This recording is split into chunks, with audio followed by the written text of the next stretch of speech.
Okay, welcome. It's the morning here in New York, 11 o'clock. My folks on the West Coast, it's 8, but hopefully you're up. And if you're around the world somewhere else, then maybe you're just going to be watching this recording or you're up late or up early. I don't know, depending on where you are. I'm Susan Blum, and welcome to my Friday office hours. This is our third week doing this. We've had a steady growing audience. It's been so fun. I really liked just speaking extemporaneously, as you all know, and answering your questions, which is why I'm here. You know, I don't do much of news watching. I don't really watch the news that much. In order to bring you the information, every morning I get up and I scan all of my inbox, all the newsletters I get. So I'm reading everything from the American Medical Association. I read everything from sort of Medscape. I'm on all their alerts from the medical community. I'm reading other newsletters that give me new articles and studies that are coming out. I'm on the staff at Greenwich Hospital, so I get all their updates about if the ICU beds are full, do they still have capacity, which they still do, which is good. They still have ventilators left that are not all being used. So that helps me breathe, right? Like all these things that I'm reading. I'm reading the latest studies on treatment and on testing and, really trying to stay up on these things so that I can answer your questions on Friday, as well as the data. As most of you know, I'm a public health specialist too. One of the hats I wear, I have my master's in public health. So I'm always looking at the data and reading it and sort of helping you answer. I answer questions for you about how to sort of understand how to interpret the numbers that you're seeing, the questions about when will we be done. I think I've been 2 weeks. It's been 2 weeks now since I started doing this. This will start week 3. And, I think I've been sort of ahead of the curve and very pragmatic in anticipating how long we're all going to be home, long. And yeah, and then I'll throw into the hat if anyone has any questions, any healthcare provider, people out there, anyone who's trying to figure out how to run a business using telemedicine or Zoom or virtually. We've made it happen. We're completely up and running. My whole team is functioning. Everyone has we rotate people into the office. None of the practitioners go in. We don't see patients, but my back of the house team, the people who answer the phones and make appointments and check people out and send supplements. Like I have people rotating in the office, and my medical assistants and nurses are all working from home, and we all are connected, and we ping each other all day. I mean, it's really quite a thing. Looking back, I'm wondering, maybe I don't need such a big office. I have a very big bricks and mortar space. Blum Center for Health is 4,500 square feet. And I'm starting to think maybe after this is over, not everybody goes, some of the doctors will want to work from home. And, it's going to be really interesting. It's going to be really interesting to see when we look back how this is going to change things. And I think we all know it's going to. None of us really know how it will, but it's going to be interesting. So that's a little bit of a riff on that. What I'm going to do every week is I'm going to look at the timer. And I'm going to, already 5 minutes in, the first 15 minutes, 20 minutes of our hour together. Last week I did an hour and a half. So I try to get everybody's questions before we're done. So last week I did, stay until we were done. I probably have an hour and a half. Then I have another meeting that starts at 12:30 for me. I have my every Friday meeting with my admin team, the operations peeps. We meet every Friday. So this is how you virtually run a business from being in separate places. Anyway, so I call this my opening monologue, right? So I'm just gonna give you updates. Okay, so that's my little intro. And then I'm going to just give you some updates that I've read this week, and sort of in the big categories of prevention, testing and treatment kind of stuff, and supplements, things I've read, things that are new for me that I'm updating. And I'll share all that with you, and then we'll go to the questions. But before I launch into, so as part of my sort of monologue, I just want to, say to everybody out there that I hope you're all well. The overwhelming majority of people are going to get this thing and get better. I now know I'm in New York, which is the epicenter. And so all of us now, myself and my team and my family and friends, we all know people who are sick. All of them, we know, I know secondhand a few people who have died. And both the two people I know that have passed are older with high risk factors. We know a lot of people. I have people on my team with it. And people with I have family who have made their way through it and are recovering. And so the majority of people get better and go through it. And we're learning a lot about who doesn't. And actually actually on that topic, the latest off the presses, there was a big, it's called the MMR, the Morbidity and Mortality Report, from the government, from the CDC, came out this week, really looking at who are the people who are most likely, when you look at all our deaths that we've had in the United States, what percentage are certain things. And there was the biggest percentage were people with hypertension and hypertension, diabetes, and cardiovascular disease. Overwhelmingly, it was like, 60s to 70%. So it's very high. And so I think that whole idea of those are the biggest risks. So everybody's like, am I at a big risk? But I say cardiovascular, hypertension, diabetes, and pulmonary disease, underlying pulmonary, like COPD or, bronchitis and emphysema. And then there's lower than that. There's smaller numbers of people, with cancer and people with, I think cancer was the next really biggest category, was a biggish category. No increased risk for women with pregnancy, who are pregnant. So that's really good. But overwhelmingly, that data is panning out. And so the majority of you, we're all going to be fine, especially if you're generally healthy. Oh yeah, the big cancer and people on immunosuppressive medication, right? So those the next big risk level of categories, but not as much as the hypertension, cardiovascular, people, and diabetes and lung disease. And so we're sorting that out. And in the next couple of weeks, I think we're going to have even more to say about that. The other big thing that we're sorting out is that whole conundrum about the ACE receptor. Some of you might have, I was just reading about this morning, that's the angiotensin converting enzyme, that ACE receptor thing. And that's where there was this big brouhaha and concern about vitamin D, and vitamin A. Some studies went around like, oh my goodness, they increased the ACE receptor. Is that a bad thing? And it turns out that it's really that vitamin D, it turns out, lowers your levels of, it lowers your levels of ACE2, which is the actual compound, which actually is looking like a good thing, that it's high levels of ACE2 in the body of this compound. It's not the receptor. You don't want to have high levels of that. And so now it looks like what we originally thought, like, oh my God, people with high blood pressure need to come off these medications. It's actually looking like lowering the levels of ACE2 is a good thing, of the actual compound, of the chemical that runs around your body, is a good thing. And that's actually what vitamin D does. So you see, that's why I'm putting a date stamp on today. Today is April 3rd, right? And so now this is different than what I said 3 weeks ago, because we're learning. So we all have to breathe, because we're figuring it out. And so it turns out that you want to stay on those medications. And there's a lot of research, and I think in the next couple of weeks, we're going to understand that maybe those people with hypertension, the people, the reason why they have the people with cardiovascular and hypertension, that maybe they have high ACE2 levels to begin with, and that's an underlying problem for them, which is why those medications work to lower it for them, and that it's those high levels that are the problem, and it's protective to lower them. So there's studies being done right now looking at this, and I think in another couple of weeks we're going to know a lot more. So the good news is that, so we're going to revise our supplements when I get to that in a second. So a little bit of revision on the supplements here. Vitamin D, and this is very clear. I have to be for today. And I've said this actually now, this has become clear even last week. I started trying to get this out. Stay on your usual dose of vitamin D, whatever you've always taken. If you're a patient of mine, and you've had your levels measured, your blood test, what you're taking to keep your blood levels normal. Keep taking the same level of vitamin D you've always taken. It's good for you. Okay.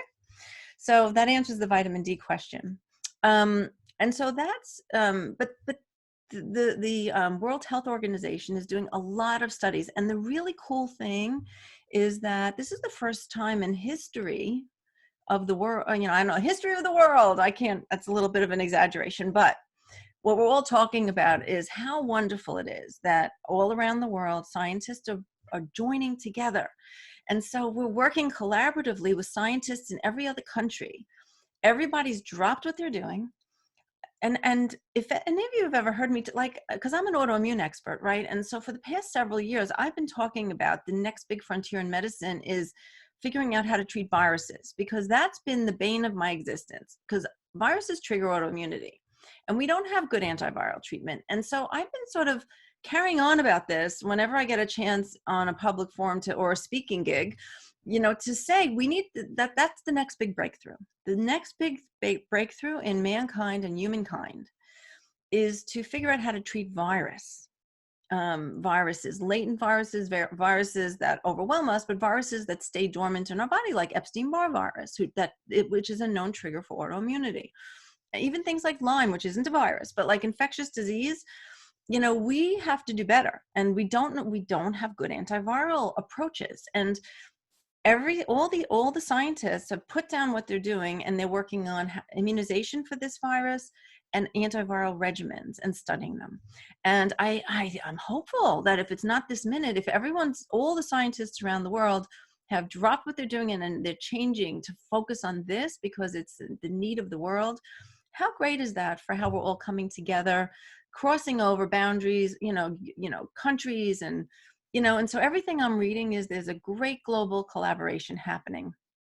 And I just am so encouraged by that. And because I feel like it's going to happen quickly. If everybody's sharing their data and putting their heads together and it's not competition, you know, that whole thing I said 2 weeks ago about, isn't this, you know, we keep talking about flattening the curve of like the virus. So it doesn't just like overwhelm the healthcare system. And instead it's like, you know, the blunts the peak so that we can manage it.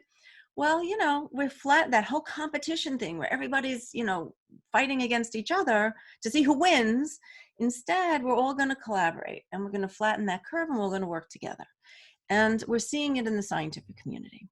And so that's really good news. And I'm hopeful. You know, I feel like I see things happening every week. And so that's that part about, you know, the antiviral. So in terms of treatments, right? So what's coming, what's new in the pipeline? So what's being studied. So the World Health Organization, and I don't know if I said this last week, but I'll say it again. The WHO is actually conducting randomized study, you know, control cases and controls. So you have a case and you have a control group. You give the medicine to a group of people, you split them up into two piles. You give the medicine to some and you don't give it to others. Okay. And they're matched so that the two groups are similar, and you see how they do. And they're called case control studies. Those are really the best kind of quickest studies we're going to get right now. There's these randomized placebo, you know, prospective studies that can be set up later on, which are the gold standard. Theoretically, case control studies have some limitations, but they're good enough for now for us to really start getting some good information. And those we're going to get in real time over these next weeks. Okay, as each of us, as Governor Cuomo says in New York, and mind you, if anyone lives in that's the news. You should be watching Cuomo every day. He's awesome. I mean, I'm sorry, I'm in New York and we all love our governor. But you know, he's a straight shooter, and his press conference, I can't watch the evening press conference, although I did yesterday to look at the business stuff, because of course for my business, I'm going to apply because we're up and running, you know, we're trying to be up and running. Of course, it's not like it usually is at all. And so looking at what I can do to support my business. But so yesterday there was good business stuff on, but in general, for information about the coronavirus in your area, I would look for your governor. Clearly the governors and the states are running this thing for each of us. You know, the federal government has basically said that this is all on the states. And so make sure you tune in to watch. Your governor is probably doing, just like Governor Cuomo, a press conference every day. And you can watch it at night. You know, that's the best way, I think, to get your news, because they're pretty much straight shooting. Okay, a few more minutes and then I'm going to get to the questions. So in terms of treatment, like I was saying, the World Health Organization is um, uh, doing case control studies on every category of treatment. These are the categories that are being studied. Number one is convalescent serum. And so convalescent serum is where you give antibodies from someone who had it. You take their blood and you stick it in a person who's really sick. That's been approved. It's being used in New York. The first studies, the first reports of that are really good. That it's preventing people. I saw a group of 6 people that were given it, and none of them ended, and they all survived after being, looking like they were in cytokine storm, which is the lungs were shutting down. It really helps, so a group of 6, you know, now in a group that didn't get it, 2 of those people died out of 6. So, that's seems very promising. And they watched the level, they recovered much more quickly than the people who didn't get it. So convalescent serum, if you there might be an all call, like watch the news. If you've had COVID and you want to donate blood, we're going to be looking for you. Okay. So they're using healthcare workers who had it, because they definitely had it early on. And so, but that's really promising. So just keep in mind that if, goodness forbid, anybody that's listening or anyone ends up in the ICU on a respirator, the convalescent serum is really very promising and looks like it's really helping. The next big thing that's being studied for people this is like when the people are sickest, right? So this is 1% of the population ends up on a respirator. Okay, it's not 10% end up in the ICU. Well, 10% end up in the ICU, 1% die. So 10% of people admitted to the hospital, so it's really, let me get this right. I'm sorry. I want to make sure I have my statistics right. There's a very small percentage of people who end up in the ICU. And so, and of those, a very small percentage die. All right. And so of people that end up in the ICU, there are some really strong interventions they're working on. One is the convalescent serum. And the other one is these immune suppressing things that are used in autoimmune people to shut off your immune system, to shut off the interleukins that are responsible for cytokine storm. So turning off the cytokine storm. And so there's a great studies being done for that. And there's some anecdotal places that's being used, which is sort of looking interesting too, but that's not ready for prime time. The antiviral regimens, the thing about the antiviral regimens is I think those are going to end up needing to be done earlier on. Like people should go on that as soon as they go into the hospital. And so they're trying to figure out not only do they work, but when to give them in the course of the illness. Those are still for hospitalized patients. All the treatments right now are all being studied for hospitalized patients. So we're going to look at the things to shut off cytokine storm, things to convalescent serum to help put down the virus using antibodies from other people. The Plaquenil thing is looking very promising. Again, only in the hospital it's been used, and it's being studied. I've seen some good studies on that, and I've seen some studies that are right? So I think it's when it's used in the course of the illness, like how soon you use it. My guess is it's going to be better used a little earlier on. Once you're in a cytokine storm in the ICU on a respirator, I don't know that. I think Plaquenil's probably, that's not going to be the best use of it. It might be better in the hospital early. So this is what all the doctors are trying to figure out. And there's so many different studies going on. Does it work? When does it work? Who does it work best in? And all that. I think we're going to know this stuff in the next few weeks. We're going to be much more clear. For now, everybody's being treated with something, but the protocols are still being worked out. And so those are the 4 things: the antivirals, the Plaquenil, the immune suppressing medication, and the convalescent serum. So the next thing I want to give you an update on is about testing. The testing has been a disaster, as everybody knows. Testing has we still can't easily get a test for the virus. And so the government and your state, and it's really still in the hospital, or if you're sick. So the next big thing that's coming down the pipeline, which I'm very excited about, and which is going to be available very soon, is antibody testing. And antibodies are going to tell us whether you ever had it. If they become positive, probably by the end of the first week. You can have your IgMs even after 3 days, as early as 3 days, some people say. But I would say once you're 2 weeks out from your initial infection, when you first felt sick, um, you should become positive, definitely an IgM, and even IgGs might start coming up at that point. And so, so to figure out if that what you had 2 weeks ago might really have been COVID, or that sore throat you had last month or in February, maybe that was COVID and you didn't know it, you can do antibody testing. And that's the way we're going to figure out in the whole population who's immune. We still don't know how long, so antibody testing tells you you had it and you made an immune response. And if you have antibodies, it means that for the time being, you're protected. We don't know how long or how robust the protection is, but if we go by past experience, and studies are being done on that, they're following people that have antibodies.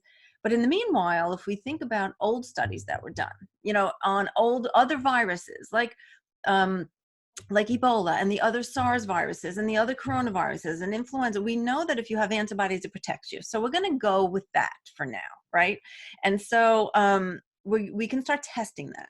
And the conventional labs, you're not going to have easy access to that through Quest and LabCorp and the other places. The first companies that are rolling that out are actually the functional testing labs.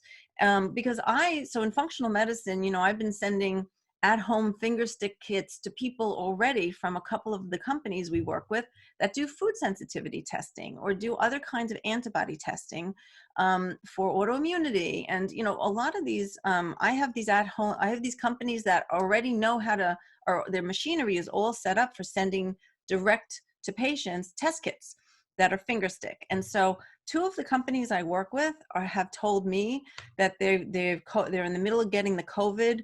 They have a COVID antibody test ready to go for a blood draw, but I'm not drawing blood in the office, and most people don't want a phlebotomist to come to their house to draw their blood. But in a week or two, they're going to have home testing kits where you can prick your own finger. It comes with a little prick thing like a diabetic, checking. You put a little drop of blood, you then put it in a kit and you send it back to them. And so you prick your finger and give a little sample of blood and you send it back to their lab. And within 48 hours, they'll tell you if you're immune. And so I'm really excited about that. It looks like those test kits will be about $150, which most people, which is, at least it's a decent, affordable number. Eventually, I think by the end of the summer, July, August, I'm hoping that Quest and LabCorp they'll be open and up and running and they'll be offering that test. Right now, they're not offering it because they're just so overwhelmed with trying to get the virus test. The virus test is different. That's the swab, that's the swab test. And that's the swab test. And so there's companies that have home swab kits. I actually just found out that there's a company I work with that if you're a patient of ours and you want to get a home swab kit, you can definitely contact us. And you know how to contact us because you're a patient at Blum Center. Anyone else who's just curious about anything we're doing, you can, what we'll do is, the best thing you can do is go to the Blum Health MD, it's blumhealthmd.com, and there's a support button, and you can send in your questions there if you want to know about how to get testing from us, okay? And so, we just answer questions there. And I'm going to and the best thing you can do actually is sign up for our newsletter. Most of you probably are because you're here. blumcenterforhealth.com. Sign up for our newsletter. I'm going to be announcing when those tests are available. Actually forget the support button. Just get on our newsletter. I'm going to give all the instructions for how to get those tests. And so I think so the world, my functional medicine people, who already do home kits, and because the key is how are we going to get people to be able to test at home?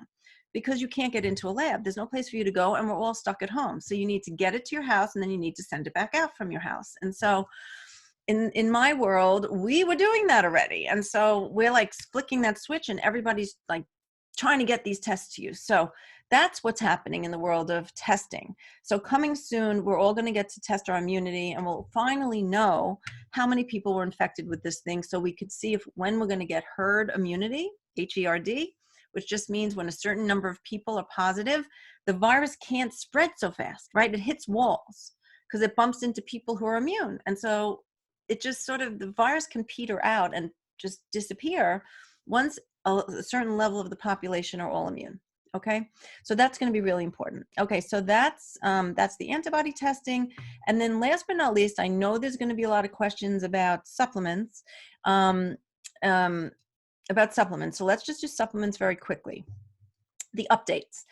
So I told you about the ACE receptors. It's not an issue anymore. Anything anybody previously wrote about that, don't worry about the ACE receptor interaction with supplements.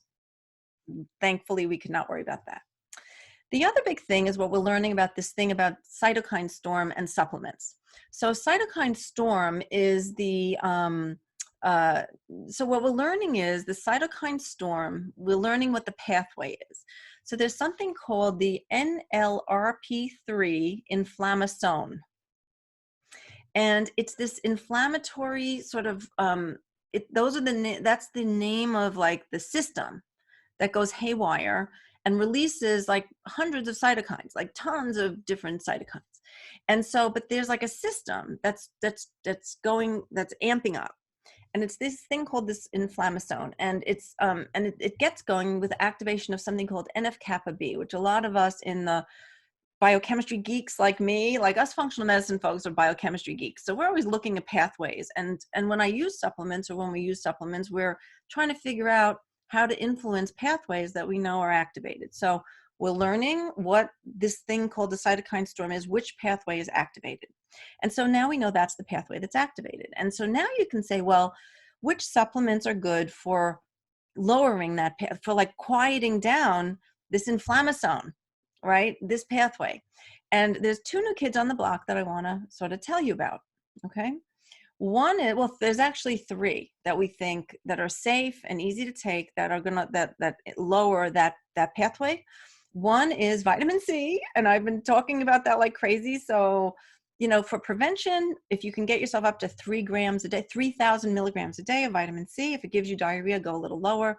Vitamin C is like hands down your number one vitamin you should be taking, and that doesn't change from any other recommendation I've done. And it turns out that vitamin C inhibits the inflammasome, so it's good for cytokine storm. And so if you get sick, and you, especially even if you feel it in your lungs, you should double that dose and go up as high as you can on vitamin C until you get diarrhea. And so vitamin C, hands down, is the winner. The second one that I haven't talked about before is curcumin, right? So people have asked about turmeric, and a lot of my folks with autoimmunity and arthritis, you know, I'm an inflammation specialist. It's sort of what I wrote my books about. And so a lot of you might be taking it already, and that's great. And so I would say curcumin, it turns out, inhibits the inflammasome and calms it down. And so the typical dose I'm using for my arthritis patients is, for the high, you know, the studies in arthritis are 1,500 milligrams. So usually it's a 500 milligram capsule.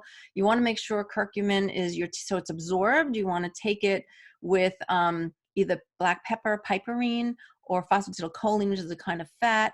You want to make sure it's not just curcumin on the label, that it has curcumin plus another ingredient that helps it get absorbed. And those are the two that often supplements, the top companies that know what they're doing, couple the curcumin with piperine, which is black pepper, or some sort of phosphatidylcholine. You know, it's like some sort of phospholipid, we call it. So great studies. I read a study this morning on curcumin, really good, reducing the inflammasome, and it's a great antioxidant. So you should take it now. And you might want to just take 500 milligrams a day now as prevention, but if you get sick, go up to the 1,500 milligrams or more. You probably can't take too much of that. The other interesting thing that works on lowering that inflammasome is melatonin. And a lot of you, it's very safe to take, unless it gives you nightmares and you don't like it. You don't have to take it, first of all. You don't have to take every single thing I'm telling you, okay? Sometimes people then email me back and say, oh my God, you gave a list of 10 things. Do I have to take all of them? I'm just telling you the things that are. I think vitamin C, curcumin, and zinc, which is still great. It doesn't work on the inflammasome, but it's really great on on helping. It's a really good antiviral. And so zinc is still a stellar, everyone should be doing 15 to 30 milligrams of zinc. But adding melatonin now to the mix is great. I have patients who can't do melatonin for all sorts of reasons, but if you can, I would say the studies looked at 0.3 to 20 milligrams. It's often used in cancer patients, and so some people are on very high doses. Stay on that. That's going to be good. The average dose is 1 to 3 milligrams in my practice for sleep that I give people. So a little melatonin is going to go a long way. And if you get sick, increase it. Go up to 3 milligrams. Consider going up to 6 milligrams of melatonin. It helps suppress cytokine storm. And then last but not least, with cytokine storm, foods that reduce the inflammasome. Okay, so we always have to talk about food. So foods that reduce the inflammasome are really important. Okay, and this, just keep in mind when we're talking about this, the virus, there's antiviral, you want to suppress the virus, but once the virus reaches, for some people, we still don't know why, their immune system switches and goes sort of haywire, and the inflammasome goes into overdrive. Okay, so the virus triggers an overdrive of this inflammasome. It happens in a minority of people. Those are the people who get the acute respiratory distress syndrome, the whole lung where they end up on a respirator. Okay, and so to prevent that from happening, if you're sick, you want to keep the inflammasome from going haywire, right? So that's this strategy that we're talking about, and all these things are safe anyway. So the food, so there are certain compounds like quercetin in apples, for example, that are really good for suppressing the inflammasome, right? And so I'm going to give you a list of foods, and I'm going to recommend the things you can buy in bulk and keep in your refrigerator a long time, like apples. Quercetin is a great NLRP3 inhibitor. Quercetin. If you have a little quercetin at home and you want to take it, fine. But I think there's plenty in an apple. An apple a day, right, has all those great things. So buy like tons of apples. If you can go to a local farm, or you can go on your next trip to the store, buy like bags of apples, and just they keep forever, right? They keep them in a cool place. In the Northeast, you can keep them on your porch or out on your terrace if you don't have room in your refrigerator. Apples are great. Oranges are great. Besides being high in vitamin C, they have other compounds that help, right? So apples and onions are high in quercetin. Oranges, parsley, celery, nuts, and berries. Berries are a little fragile, but you can put your get berries for your freezer. Stock up your freezer, make a smoothie every day. You can use protein powders, and keep your protein up that way. That's a great way to not have to keep getting fresh food for breakfast. Get some jars of protein powder. We're still up and sending stuff from Blum Center. You can stock up your freezer with frozen berries, which are really good for inflammasome. And nuts, you can store up on nuts.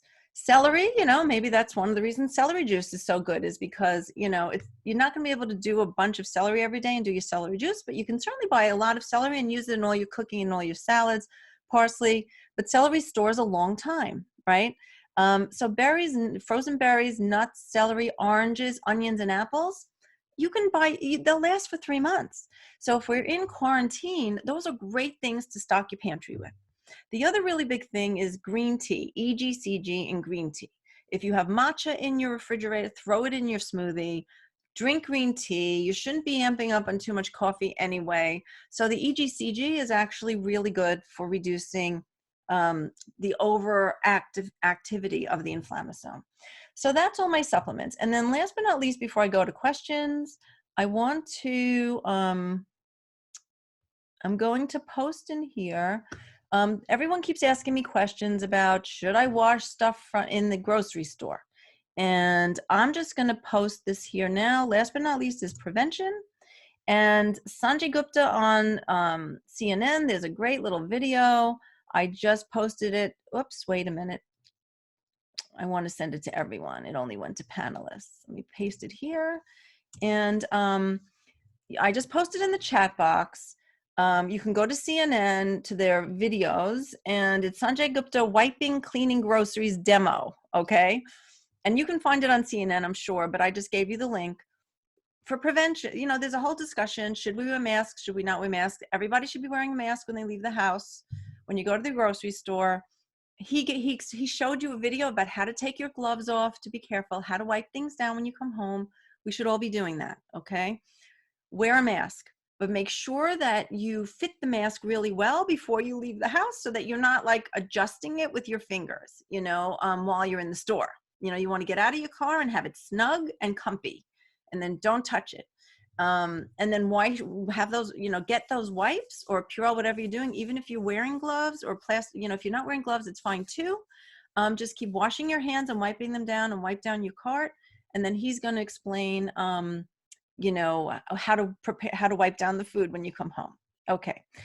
So I see some of you posted in the Q&A. There's a Q&A button on the webinar. I'm going to go to questions now. Please go and put the questions in the chat box, because I'm not going to open the Q&A. It's harder for me to go from the top to the bottom. I see a question already, and I'll answer this because I just talked about the mask. It's okay if you don't have a mask. You could make one with a scarf, and you can do a scarf. You can do like a gaiter if you ski or snowboard, or you can use a gaiter and put it up over. The most important thing is that you put it in place and then you don't touch it. So a scarf is fine, but don't fiddle with it. All right, it needs to be clipped or put a safety pin. I don't want you touching your face while you're out. And if you keep touching your face, when I went to the supermarket on Sunday morning, I went last Sunday, I brought wipes with me from my big like Clorox wipe thing. And I kept like wiping. I just put a whole wad of them in my, I brought my own bag with me, and I kept taking it out, and every 5 minutes I kept cleaning my hands, and I used it to wipe down the handles when I opened the freezer section. And I just brought wipes with me, and I kept wiping down my hand while I was in the grocery store. So even if I happened to need to touch my mask, my hands were clean.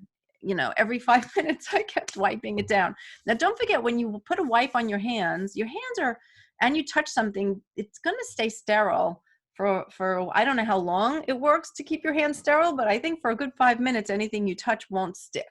Okay, so it'll kill whatever you just touched, and it will keep going forward for at least, I don't know how long, but it's got to give you a little protection going forward for the next 5 minutes. So that's why every 5 minutes I was wiping down my hand. Okay, so do what you can. I was able to order face masks from Etsy, ETSY, online. I think I told everyone here that last time. Etsy, I got these cloth ones. And they just loop around your ear. It was really comfortable.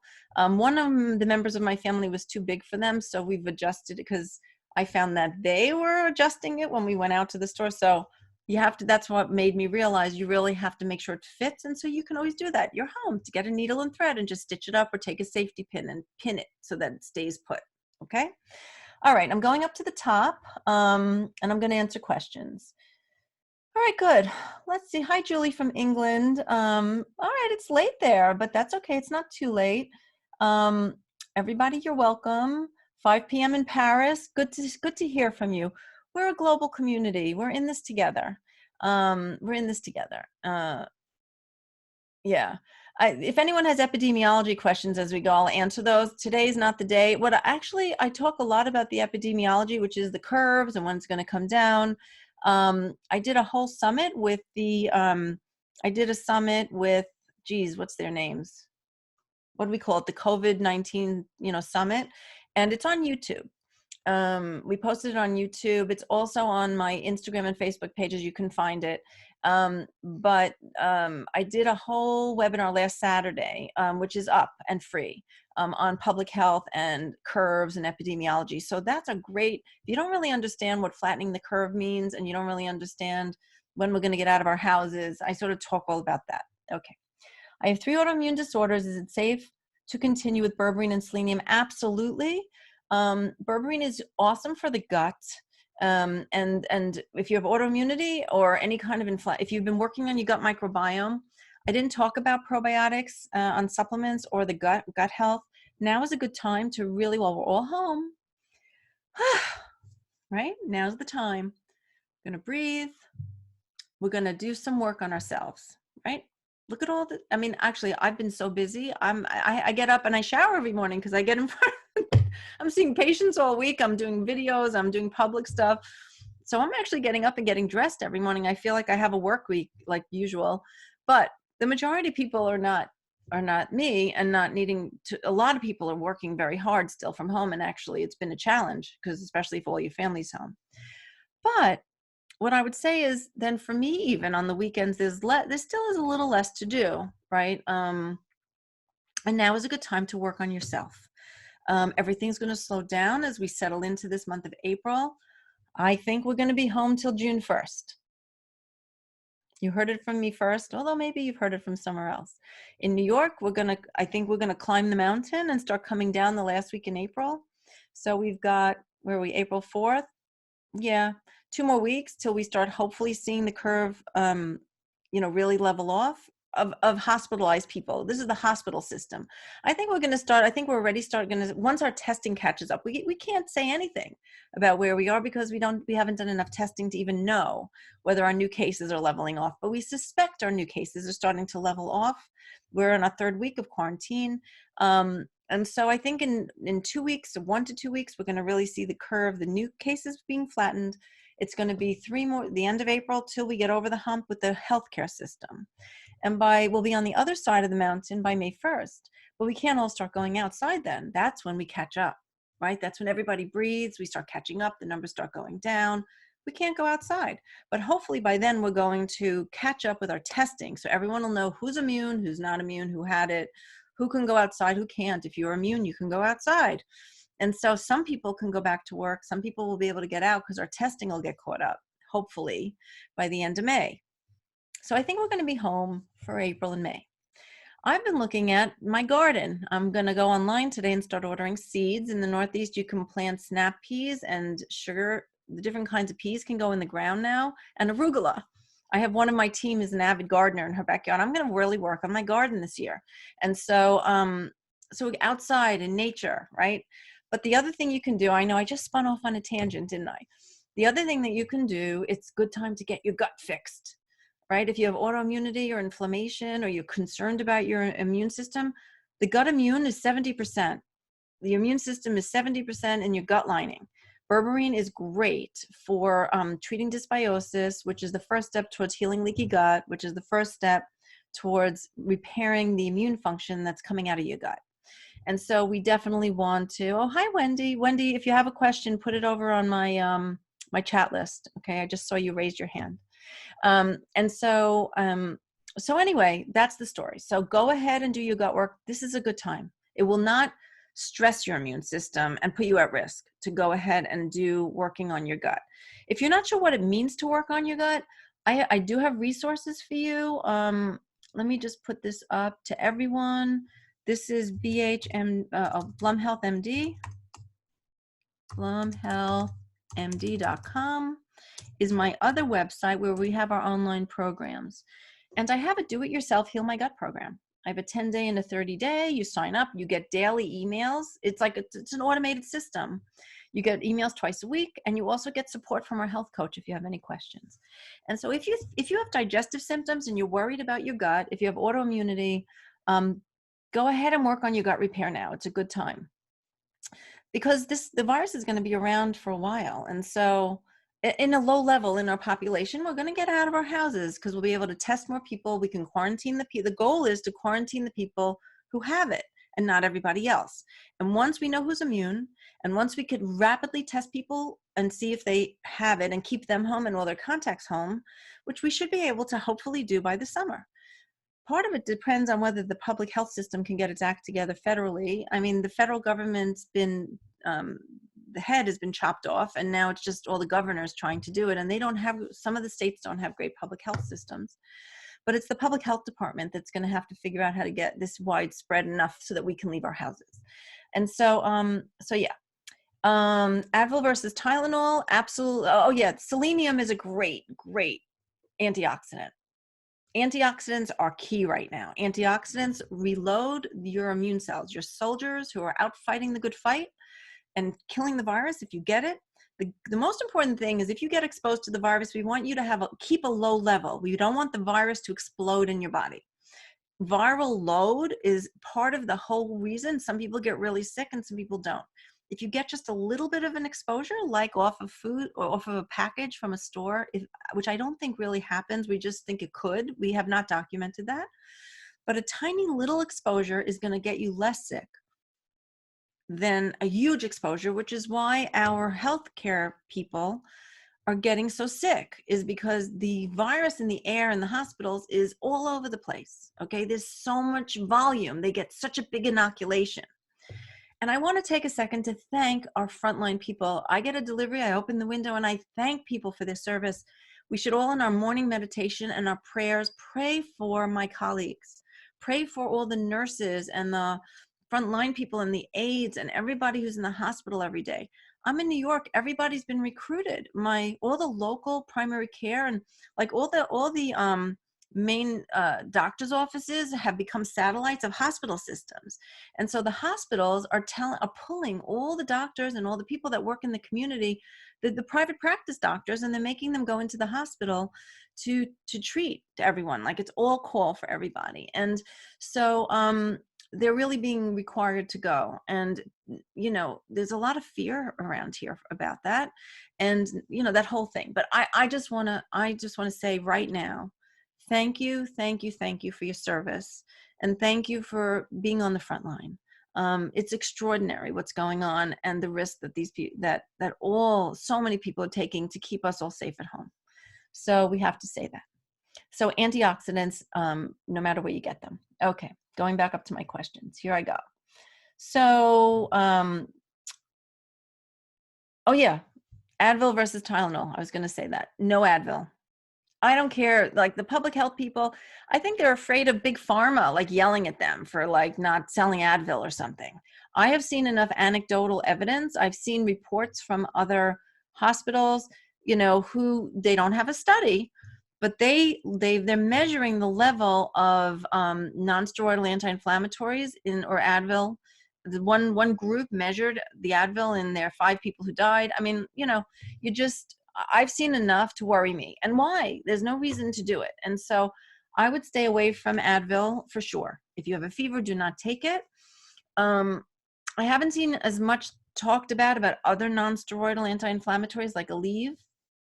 Or if you're on things like Mobic or naproxen, well, actually that's Aleve. I would stay away from that if you can. And if you get sick, definitely don't take Advil. So Tylenol is it. If you have a low-grade fever and you're under 101 or 100, it's probably better to let the fever run its course. The fever is one of the ways your body's trying to kill the virus. So I sort of posted about that too. I think low-grade fever, you shouldn't need Advil. You shouldn't need anything. Let it run its course. It's trying to help you kill the virus. But if you're uncomfortable and really febrile, you don't want your fever to go over 101. 104 is really dangerous. Okay, so yeah, all right. Level of vitamin D do you recommend? I don't know if the question's how much the dose is or how much the level in your blood is, but if you have a blood test, I think the best level is between 50 and 70. The way for 25 hydroxy vitamin D, okay, when it's measured. Any news on immunity testing? I answered that. Will this be a test that will be run by CDC or private testing companies? The affordability, it looks like it's going to be about $150. I understand about affordability. You know, it will be available. You don't get it from the CDC. Come the summer, I think you're going to be able to get it covered by insurance from Quest and LabCorp or BioReference or Northwell, whatever you use. Your doctor should be able to order that for you, and it will be covered by insurance. And so eventually. This is the bad thing, right? The access to these tests are going to be for people who have money, you know, and can afford to get it early, right? So just like the other COVID virus testing, the earlier, like early on, the people who got it were either really sick or people who had connections or had the finances to go pay for it. And so, unfortunately, I'm sorry, you know, to say that, but the early antibody testing is going to be out of pocket for now. They're trying not to make it too bad, you know, in terms of, you know, there's one company that's actually offering it now, you know, as a blood test for $99, but you then have to do a home phlebotomist, which costs $100. So it's all the same thing. All right. Do we need to take off and wash our clothes after going outside, when we go for walks in our neighborhoods, when we go in stores? Everything I've read does not say you have to take off your clothes. Okay. I think that what I did was I wore an outer jacket and I left it out. I took it off and left it outside. I actually took it off before I got in my car. So I put everything in the trunk. I took off my jacket and I stuck it in the trunk, and then I wiped my whole self down, wiped myself down with wipes and my hands, the doorknob, the knobs of my car, the trunk handle. Like I just wiped everything down before I even climbed in my car, so I can keep the inside of my car a sterile space. So I did take off my jacket, just because you don't know if you. So I did make sure that I had an outerwear garment that if I happened to bump into anything or touch anything or it touched me, I just took it off. It doesn't live a long time. It's like a few hours on clothes, like 3 hours or something, if it even gets on clothes. So porous surfaces, it does not stay there very long at all. But I'm doing that. So I don't think it's very easy. You put all your groceries in the trunk, and then you take off your outer jacket, put that in the trunk. Then I took off my gloves, threw that in the trunk, and then I wiped myself up, and wiped everything down that I touched, and then I got in my car. And so when you go for a walk in your neighborhood, no. When you go in stores, yes, is what I'm saying. I mean, I would just take off your outer jacket. Better be safe than sorry. Outside, I don't do anything. No, I don't wear gloves. I don't wear a mask.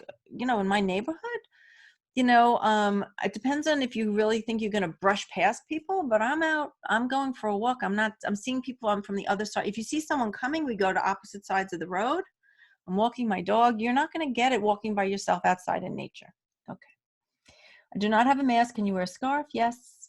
Gloves are not available till May. Use your winter gloves and wash. Yes. So I'm wearing my winter gloves and washing.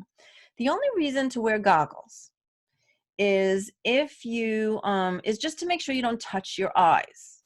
Okay. So I have glasses. So you can wear sunglasses. You can wear regular glasses. Anything that you put on your eyes, do not touch them until you've cleaned, like I said, if you wear that, I actually left my mask on until I got home.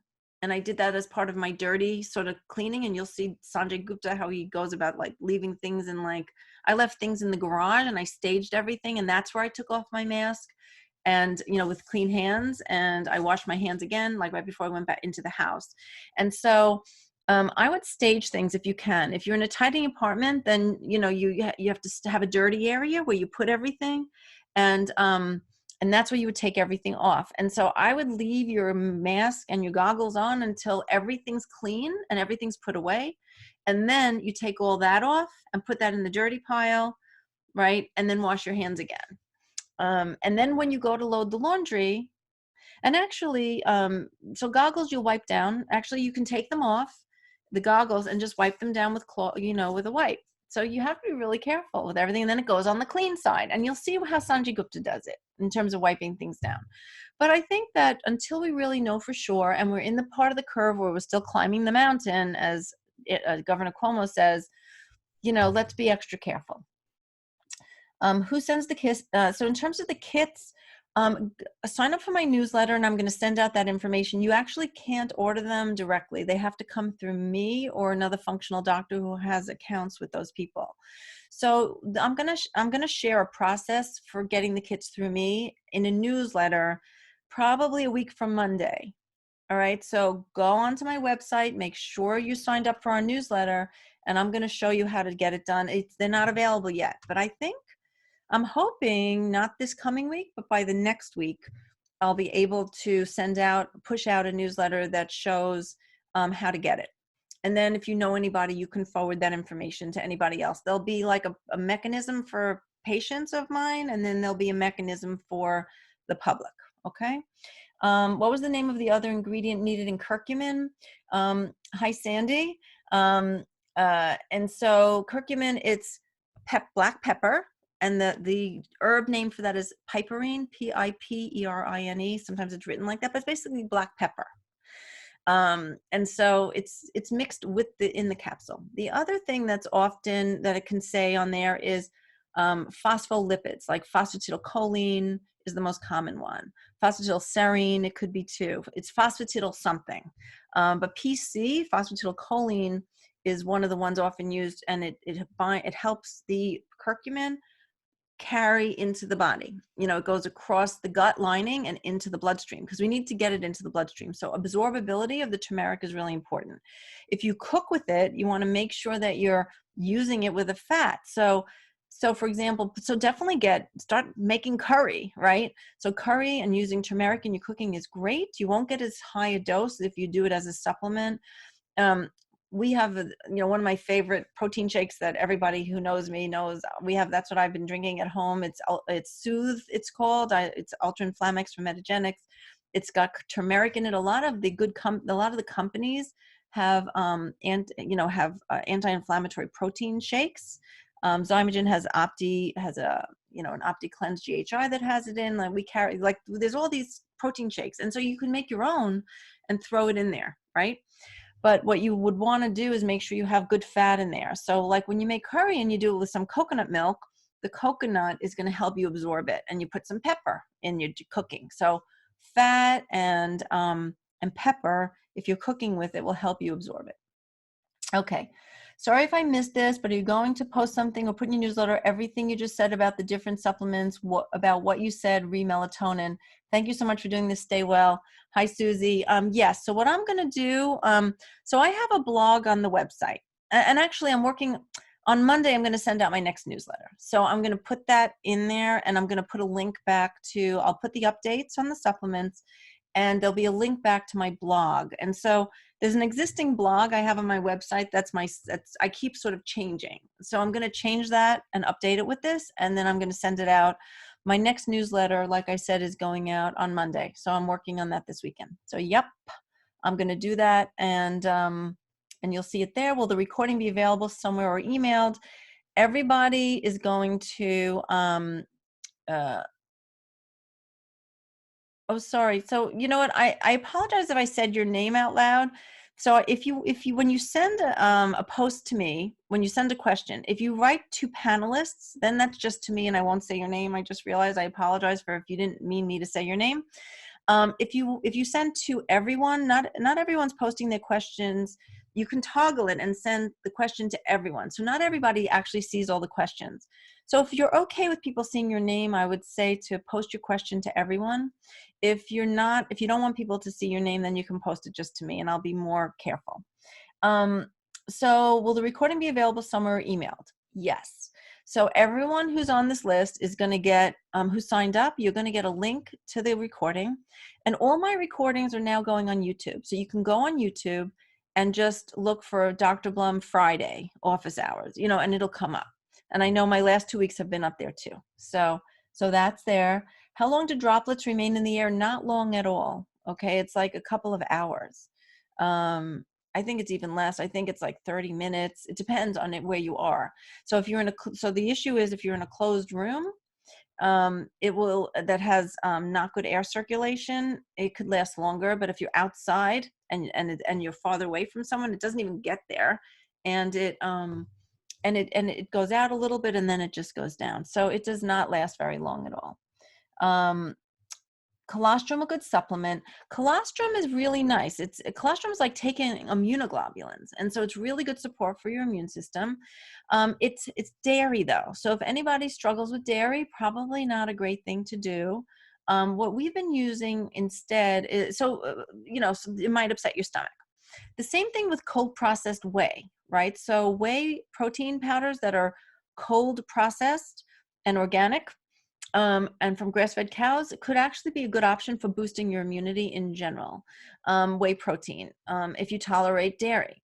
What I use a lot of is something called IgG Protect or SBI Protect from Orthomolecular, and it's immunoglobulins. It's sort of like what I was saying about convalescent serum. But the convalescent serum is targeted against the virus. These are just general extra immunoglobulins for your body. So there's ways to get it. Without needing to do a dairy version, right? So you can do colostrum or whey, and you have to do, like I said, cold processed. I recommend cold processed grass-fed organic cows if you're going to do whey. And then there's, and those are good. And those are dairy based. And then the option that if you're not dairy based is IgG directly, which the one I'm using, like I said, is SBI Protect from Orthomolecular Supplements. Do you need to wear a mask to walk outside in your neighborhood? Nope, I'm not doing that. What are your thoughts about NAC? NAC is really good for the lungs. It reduces mucus. It supports glutathione. So I have NAC on my recommended list, but again, it depends on how many supplements you want to take. So the priority for me is more on the other things I mentioned. If you're comfortable, you have NAC at home, and you're inclined to take an extra supplement, and N-acetylcysteine is a great one to add. Okay, there's no downside. It's probably only good. Do you need to wear a mask just to walk outside in your neighborhood? Nope, I'm not wearing a mask outside.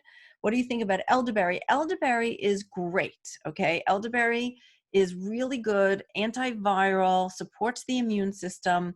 There's still a little concern about elderberry. I just read what came out yesterday from the University of Arizona, who updated their recommendations. That's the Andy Weil group.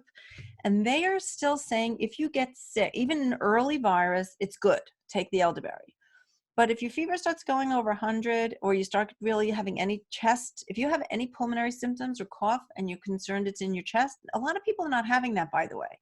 Some people just get fever and headache and chills and muscle aches, or a sore throat, and it doesn't end up in the lungs. Okay, so elderberry is still on their list to stop if you get very sick.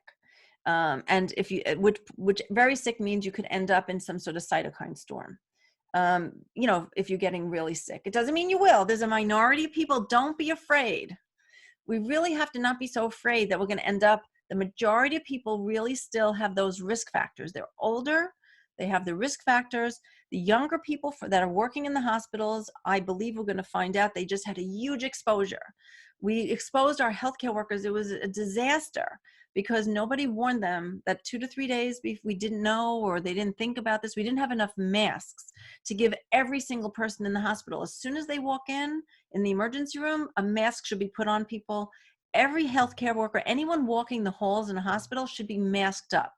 And because we didn't have that for them, the amount of virus that was being coughed and in the air by all sorts of people who didn't have, who weren't tested yet, who didn't have symptoms yet, I think our healthcare workers had enormous volume, right? The amount of virus they were exposed to was just big. And so I think that's why they got extra sick. So I think we're really all going to find it's the high risk people. So those of us at low risk, I think we really should just take, you know, we're all going to be okay. And everyone I know who's gotten it, that's in that low risk group, that's sort of just picked it up in the community, no one's gone to the hospital. Okay. So that's, whenever I talk about cytokine storm, I just don't want people to panic and get like stressed about that. So for the minority of you, if you go down a pathway where you think you might end up needing to go to the hospital, stop the elderberry, right? So but early on, and for prevention, it's very good. And that's what the Andy Weil group said in their latest release. So I'm going to sort of go with what they say with that. I read that there are 8 strains of COVID. Will we reach herd immunity with diverse strains? I have not read there are 8 strains of COVID in everything I've read. So I'm not sure where you read that. If you want to send me anything about that, great. In order for, so there are a lot of strains of coronavirus. So coronaviruses are everywhere. Coronavirus is a common cold virus. COVID-19 is the specific strain that's affecting us now. What the scientists are working diligently on is whether or not it's mutating. And what that means is that the DNA, the virus generally can mutate as it goes. And the most important thing is that it doesn't mutate and get more lethal. We want it to mutate and get less lethal. What happens so this potentially affects immunity, right? If it mutates. Right now, everything I've read is saying, please, thank you, it's not mutating significantly at all. Maybe there's a little bit, but it's not enough so that people who are immune to this will stay immune to what's coming for the next 6 to 9 months. Okay, so it does not look like it's mutating. We also don't want it to mutate because of immunizations. So that's why there's a different flu shot every year and why you get one measles shot for that lasts you your life. because the measles virus is very stable and never mutated. The influenza virus, which is a different category of virus, by the way, it's not a coronavirus. The influenza virus mutates every year. And so that's why we have to make a new vaccine every year. Instead, this coronavirus seems somewhat stable right now. And so that's the good news. So I have not heard about 8 strains. I'm hopeful it's going to stay stable, and that if it mutates at all, it's going to mutate to a less lethal. And in general, and we can all take heart for this, again, positive spin on things, is that coronaviruses, the prediction that I read from one really good epidemiologist is that 5 years from now, this particular virus is going to be like a common cold and no one will die from it anymore. Because the virus, if it kills you, it's not in its best evolutionary interest to kill its host. It shouldn't kill its host. It wants to stay there and live there. And so as it kills people, it will become extinct. And so it will mutate to become less lethal over time. So if it mutates at all, I'm hopeful and that's the coronaviruses as a group, that's been their pattern. The problem is this next 6 months or 9 months, like through this next winter, like what's going to happen over these next months. But right now it appears to be somewhat stable. I can't copy from your chat to copy the link you sent. Do you have a suggestion for me how I can save it? Oh, you can. Okay, sorry. So you know what? When we send out the, you think, you know what? I'll put that on our Facebook page. So just go follow at my Dr. Susan Blum Facebook page, and we'll put that up for you guys. All right. The link to let me just make a note to do that.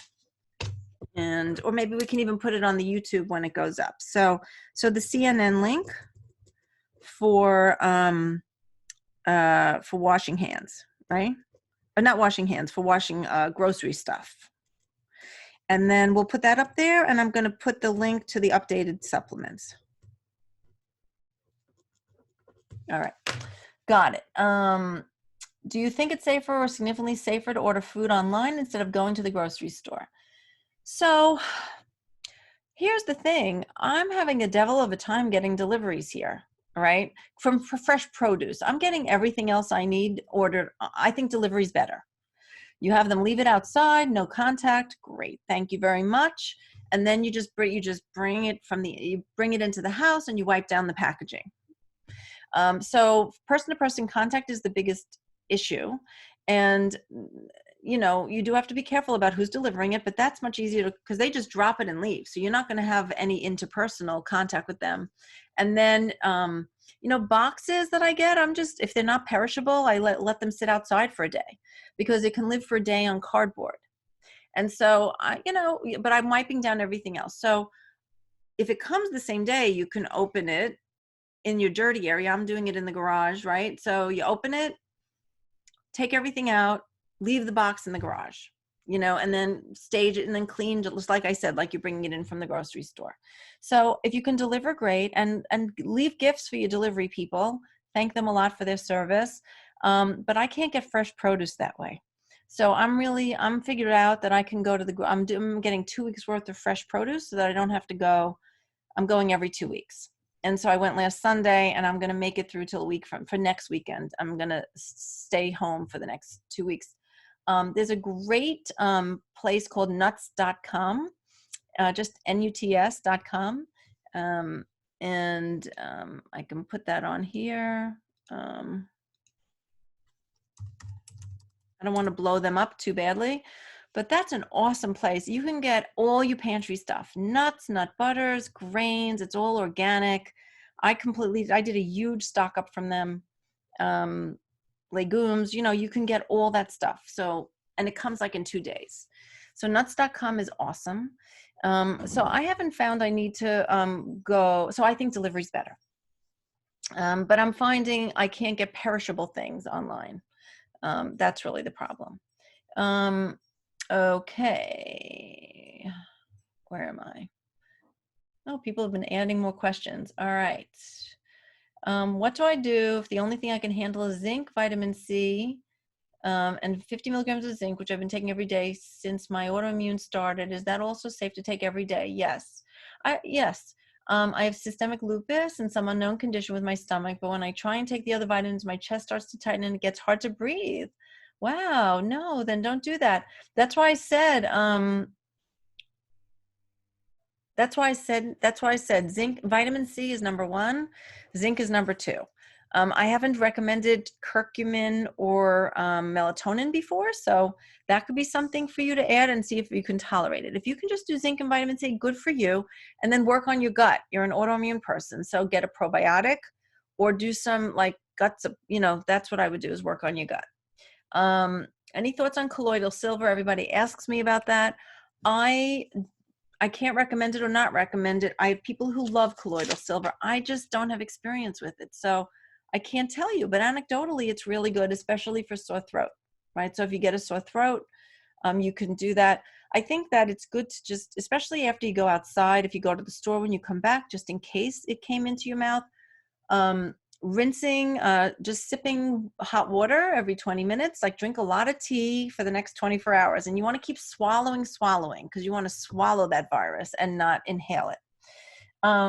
But if you like colloidal silver, it's something you've used before, you're familiar with it, it's helped you when you had a cold before, go ahead. It's not going to hurt you.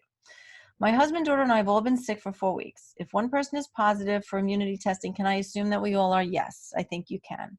Or should we all take the immunity test? I think one of you can take it to save the money.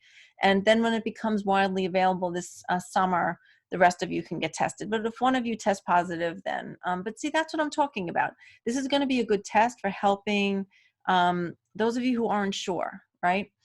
I heard just last night, CNN, that now the virus is passed just by talking and breathing. Is this correct? Well, we knew it was person-to-person contact. So that's why you have to stay 6 feet away from each other. So yes, it's passed in your breath. Ha. When you breathe, if you look at, there's like animations which show like somebody sideways when they breathe, how far out it goes. When you cough or sneeze, the projectile goes even further. But when you just breathe, you can see it just sort of, it sort of goes like this and then it goes down. It's only like a foot in front of you, the droplets, but it goes out. And so if somebody's right here, it's going to be in the air. And if you talk and then you walk away and then somebody steps into your space in that like 30 seconds, before it all drops, they can get it. So of course it can spread that way, but social distancing will prevent that. So how about innate immunity by pure encapsulations? I'm sorry, I don't have time to look that up for you. I don't know what's in that. I'm just not familiar with that supplement, but it sounds good. Please explain a little more about prebiotics, probiotics, which ones? Prebiotic is just fiber. It's like the fertilizer to help probiotics grow, right? So prebiotics is the fertilizer for your microbiome. If you're eating a lot of plants and you're eating a lot of fiber, prebiotics are going to feed your microbiome. So they're just really good for you. It's the fertilizer for your microbiome. You don't have to take a supplement that's a prebiotic. You just have to eat vegetables and whole grains, okay, and plants and legumes. And they all have nutrients, which are prebiotic, that helps your bacteria grow. Nothing special to do. A probiotic is actually, it's either in food or it's in a supplement. And the probiotic is going to be an influencer. You're actually eating or taking strains of bacteria, and I recommend multi-strain products, somewhere between 20 and 50 billion a day. You don't need to take 100 or 200 billion, that's a lot, but 20 to 40 to 50, in that range, billion a day, and multi-strains, and they're influencers. They actually come into the body and they talk to your immune system. That's the best way to say it. They stay around for about 6 weeks, right? They sort of live in your gut ecosystem and they talk to your immune system. So pick any good reputable brand from your health food store. I think that, I can't really give you a good list like this, but I would just say, choose a probiotic that's dairy-free. If you find one that's dairy-free, soy, corn, and dairy-free, no extra ingredients, read what's in the capsule, like the fillers. The purest ones and the best companies will have none of those things. And so that's one of the ways you can find the best companies. What to do if I think I can only handle is vitamin C. Been taking zinc since, oh, the same person, I told you that. What if you're 77 but have no health issues? Excellent.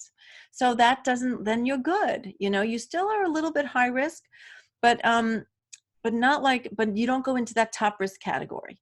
Okay. Um, the idea is that your immunity might not be as strong because you're older, but most of those high risk people were older, and the people that were at risk of the high risk people, or the older, the high, what puts old people at risk was when it was combined with one condition that put them at risk. So if you have no additional risk, you can but you still should stay home and let someone bring you your groceries, and treat yourself like you're high risk, because I can't promise that, right? But I think you can be encouraged by that. Is phytocort still a safe supplement to take for the lungs? This was recommended to me by the Blum Center a few years ago. I don't know what that is. I usually start taking in February, March to prepare for spring allergies. I'm not sure what that is, but it sounds like it might have quercetin in it. Look at the ingredients. I can't tell you. Right now, this is not a medical consult for individuals. I'm just giving general. Look at the ingredients. If I think anything that has steroids, so anybody who uses inhalers and steroids, now that the spring is here, I try to avoid that as much as you can. So anything that has steroids I would say, don't do it. But if it's a supplement, you're not going to get a steroid through a supplement. So things that reduce allergies, like quercetin and nettles, which is often in those kinds of supplements, I don't see any problem. And in fact, quercetin is going to be good for you.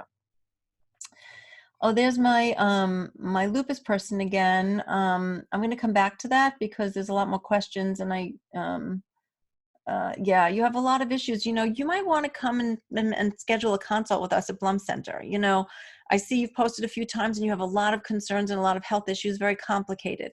We can now do telemedicine for all of you who really want a one-on-one consult. I used to not be able to do new patients that way because you had to come to the office for the first visit. But you can now see there's 3 of us. We have different price points, you know, obviously because I am the busiest, and because I'm the founder of Blum Center, I'm the most expensive, but I have less. I have a nurse practitioner who's less, and I have another doctor who's, we're all in different sort of categories of price points, and so we can do new patients now by telemedicine. And so schedule a visit, or with our nutritionist or a health coach. You need somebody to help you in a private way. How long after symptoms clear can we resume proximity to others? And how long are we out of the woods in terms of possible rebound of illness and more serious symptoms? That's a good question, and I don't know that I can adequately answer that. It's going to be different for everybody. Right now, the recommendation is that 5 days after you have no more fever and no more symptoms, that you're okay. I'm telling people to make it a full week. So 5 days, you can come out of your seclusion, where you've been quarantined in your own home. But I would wait another more couple of days and just stay away from people a little bit in the house, but you can start eating with everyone again. And I'd probably wear a mask around the family until you're a full 7 days out. But we think that 7 days out, you're good. And we believe that we're going to know a lot more about immunity, and we believe with the immune testing that's coming, and we believe that you will, in terms of being out of the woods, rebound of illness. I think that generally speaking, people start turning the corner after a week, so 6, 7, 8 days. So if after a week you feeling you're stable and you're starting to not get worse and you're starting to get better, great. Some people don't turn the corner for 9 days. I think once you're 10 days out, if you haven't gotten worse, then you're good. Like you're not going to get worse. So that's good news. From what I've read, I think that people that are going to have cytokine storm and get really sick, generally they go downhill like after 5 days. Like it's quick. It's by the end of the first week. So if you make it out a week and you're just having percolating along with these whatever symptoms you have, and you haven't developed shortness of breath in the first week, that's a good sign. So you can start being a little optimistic. And then 9, 10 days for sure. And I would say that's probably what to expect. Don't hold me to that. That's what I think based upon what I've read. Somebody said that if you click on the link that I have here now, don't try to copy and paste it. You can click on it right here to the CNN link. It will go in. Tried to Chico's Instacart. They just added more delivery slots. Really? Amazon Prime. I have Amazon Prime now. You got a time slot. Okay, DeChico's Instacart. Thank you. Because I have DeChico's here. I'm going to try that because I can't get my delivery. All right. Nuts.com is overwhelmed and is closing their online store early each evening. Make sure to visit their site 9 when it opens. Yeah, I mean, my delivery came they said it was going to take longer than they thought, but that's just a really good tip. Chefswarehouse.com and Baldor both have added residential delivery. Huh. I get Baldor at I'm also one of the founders of Organic Farmer, by the way, which is a food delivery service. We make food, organic, gluten, dairy, soy, corn, egg food, free food. It's all produce, and we're delivering prepared foods. And Baldor is still delivering to us at Organic Farmer. That's great to know. Thank you, everyone. You see, we're sharing resources I didn't know. So that's chefswarehouse.com. So if you click on that, I'll let that come up. And then Baldor. Okay. How do you feel about kombucha? Great. Drink kombucha right now. I think that's good for you. For this moment, it's very good. Dr. Blum. Oh, this is just info from me. Yes. Okay. Thank you. Some ideas. Is it true blood type A is at the highest risk? I just read that. Isn't that interesting? And we're going to finish up in a few minutes, right? Because I'm almost at my hour and a half mark. I really don't know. I wouldn't say that until we know for sure. I read one study that they were looking at blood type to make who's more susceptible. And there was one study that said type A people seem to be at the highest risk. Type O is the lowest risk, and type B is in the middle. And they've started looking at blood type for all the people who have died and people who are the sickest. And so they're trying to do study randomized, really looking at the blood type. I read one report, so you must have read the same report as me. I'm not ready to tell that to the public, but I think we're going to learn more soon. But we did just now tell it to you guys. All right. Is needing an EpiPen for bee stings an underlying condition? No, that doesn't put you at increased risk. Do you still have Alersol at the Blum Center? Yes. Okay, thank you so much. In a person who is 62, BMI 43, no diabetes, but blood glucose is creeping up to about 110, HBV infection 4 years, I don't think so. If your blood sugars, it's 110, your BMI is high, you don't officially have diabetes, but that's not good. If you have high blood pressure, the blood pressure seems to be worse than the diabetes. If you also have blood pressure, that's not good, because somehow they think that might be associated with the ACE2 system, and that might be why you have high blood pressure to begin with. Try to lose weight. That's what you can do, is work on yourself while you're home and exercise, and you can get your blood sugar down by don't start eating sugar while you're at home, and these 2 months, and get out and walk, increase your exercise, eat low glycemic, get on a mission to lower your blood sugar. Avoid steroid inhalers. What do you recommend for allergy and exercise-induced asthma? You can talk to your doctor and do things that are not steroids. So there's inhalers that don't use steroids but have other mechanisms. So contact your allergist and see if they can switch you over to the other one. I think it's God, I got to look it up. I'm not great at this, so I want to make sure it's either albuterol, Provenol. Like, one of them is not a steroid. So use the non-steroidal one. Prime Now is different from Prime. It's easier to get a time slot. Oh, that's so good. Thank you. So we're getting the Prime Now. Prime Now is in Portchester. They'll put the groceries in your cart. I wonder if they'll do that in Chappaqua. That's where I am. Thank you, everybody. Oh my goodness, we're giving each other tips. I hope everybody's reading. Well, this is going to the panelists, so not everybody's seeing that, but people are telling me where to go get fresh groceries. So Prime Now is Amazon Prime. It's Prime Now, and you can get through to them and get a delivery slot. I'm going to start looking at all this. Oh, hi, Annie. Good to see you. I haven't seen you in a long time. 3 grams of curcumin. Good. Thorn Mariva. You're taking 3 grams already? If you're symptomatic and getting tested, oh, I'm sorry to hear that. And I'm glad you're getting tested. I hope you find out soon. 3 grams of curcumin, I think, is fine. That's plenty. Start taking a lot of vitamin C, as much as you can tolerate. Is the current swab lab test accurate? Yes, I believe so. Can you list those recommended foods again? Um, yes, and I think we're done. One second. I will right before we hang up. How do you feel about arsenicum album for respiratory symptoms as prescribed by a homeopath? I'm sure that's fine if it's prescribed by your homeopath who you're seeing. I don't know anything about that, but I don't see why not. All right, so we're done. The last thing I'm going to do for everybody is I'm going to, where's my list? I'm going to read you the list of foods again that the Andy Weil group made a list of the things that are good for reducing the inflammasome, which is the runaway train that can happen if you end up with pulmonary symptoms, but help you with managing the inflammasome runaway train. Apples and onions, high in quercetin, so apples and onions, oranges, parsley, celery, nuts, and berries, EGCG, and green tea. Okay, that's your list of food. It's 12:30. We're done. Look for this. You'll all get a mailing. We'll send out all of the recording. Everyone take care. I will see you next Friday. Get all your friends to come. They can tell you, they can ask their questions, and anyone who wants to stay updated with all the stuff I'm talking about, I'm going to have a new newsletter, a big update coming out on Monday. So have them sign up for our newsletter. You can go to the website and just sign up for the newsletter, and then they will get they will get it too. Okay, or you could forward it to them. All right. Take care. Hope you're all well. Stay safe and stay at home. And thank you for sharing all your tips for getting groceries.